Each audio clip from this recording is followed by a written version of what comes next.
Hello, this is my second installment on chords, and what I'm going to talk about are I'm going to use the same chords as last time, but what I'm going to do is I'm going to show you the extensions on them, and I'm going to show you the seventh extensions. This is a little bit more advanced. For those of you just starting out, I would suggest you avoid this until you're confident with the basics. But it's just one of those things that I use in a lot of my playing and my songwriting as well. So what we're going to start off with, we're going to start off with the C, same as last time, except I'm going to incorporate the third finger here on the 4th fret of the G string, which is the major 7th. So if we go up the scale, 7th, that's the major 7th. Take the major 3rd, and then the root.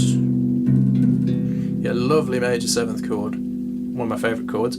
Now that's the 1st in the scale. Okay? And then you apply the same principle for the next note in the scale, the minor. So this is the D minor. Same fingering as before, which is D and then F. And then you take your little finger here and you place it there on the 5th fret of the G string, and you create again a lovely chord, D minor 7th, because we've got the minor 7th going up the scale. So that's the major 7th, which is 3, 3rd fret, 2nd fret, 4th fret, and fingers are 2, 1, 3, and the D minor 7th, and the notes are 1, 3, 7, and fingers are 3, 1, 4, which is 5th fret, 3rd fret, 5th fret again. Hope you can see that clearly. Yep. And then of course the next is the E minor, which would be E minor 7th. Same principle. And then to the F, F major 7. And now when we come to the G, G is slightly different because it's the 5th, is the dominant, and the 7th, instead of being there, which is the major 7th, is always flattened when it's the 5th chord. So we go 2, 3, 4, 5, 5th chord, the 7th, instead of being there, you flatten it, move it down a semitone, down a fret, get your lovely 7th chord. That's your dominant 7th chord. So if I go over F and G7 again, so that's F major 7, and then G7. And now G7, same principle as using your G major, except take your 3rd finger and place it on the 10th fret of the G string. And then it keeps moving up, same as before, which is A minor 7, same as the D and the E. Just move that shape over the 12th fret of the A string.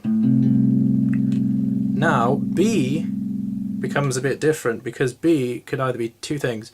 Without the 7th on the top, it is a minor 7 flat 5. Just if that goes straight over your head, doesn't matter, ignore it. I could do another video on more advanced theory if you like, but ignore that. What a a B7 turns into a diminished 7 because it's the 7th chord in the scale. Okay,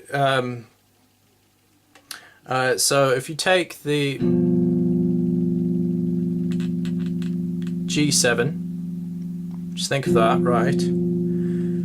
We're playing the B diminished 7. The reason it's diminished, right, is because we're using the 7th, which is there. We are diminishing, therefore reducing, therefore bringing down a semitone, the 5th. So that's root, diminished 5th, that's flattened 5th, flat 5th, hence the name B minor 7 flat 5, flat 5th. Okay, and then we've got the diminished 7th on the top.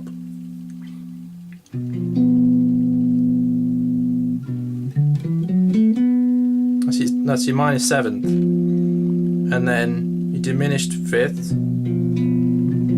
minor 7 flat 5. There we go. Okay, so that is first finger 14th fret, second finger 15th fret of the D string, 16th fret, the third finger there, see, of the G string. And then we go back to the A. 15th fret, 14th fret. So that would be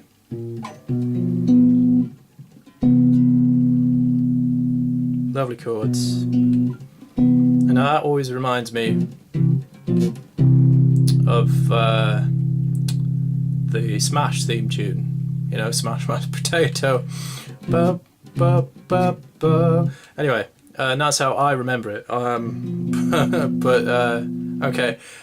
So yeah, I'm gonna go over the from G7 again. So that's 1, 2, and then your third finger there. Okay. Remember that's the 10th fret, 9th fret. So 10th fret, 9th fret, 10th fret, okay? And then we've got the minor 7th,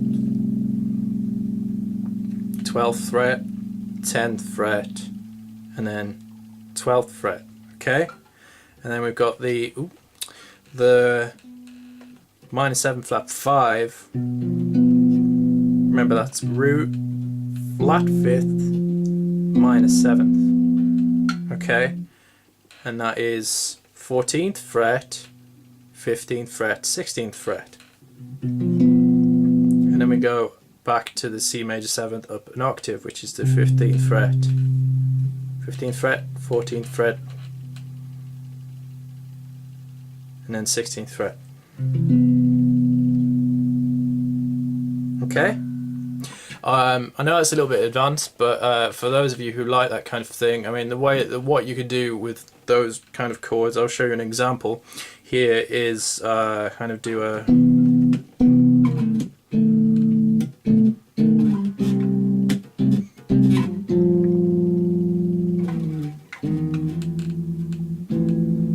is just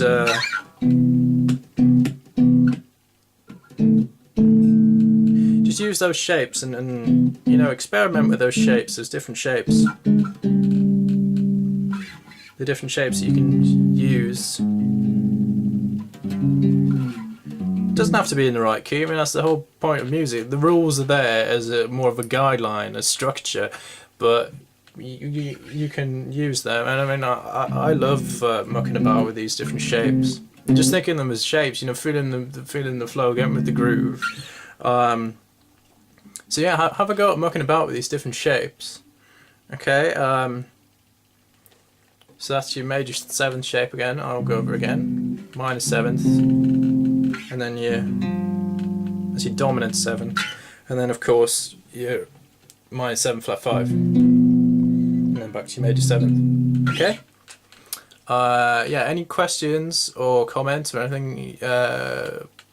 Just let me know. Okay.